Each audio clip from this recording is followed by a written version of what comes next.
tahapan untuk penyusunan perencanaan pembangunan tahun 2022 itu, dan itu sudah dimulai untuk RKPD tahun. Proyeksi pendapatan terpaku berapa sih sebenarnya untuk tahun 2022? Pokok pikiran dan usulan dari masyarakat. Anggaran untuk itu kita pisahkan dulu, tergantung mereka kemarin masukan. Kan sama seperti ini saya kan, apa sebagainya.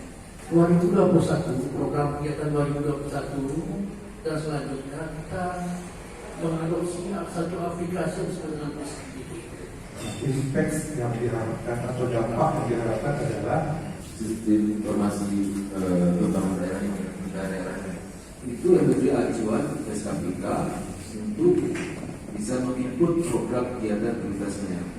Itu kami mengharapkan isu-isu strategis. Tentunya infrastruktur diharapkan dapat menerobos membuka aksesibilitas antar wilayah.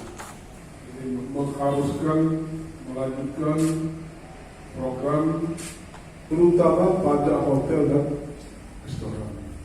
Homestay yang tadi kita gratiskan.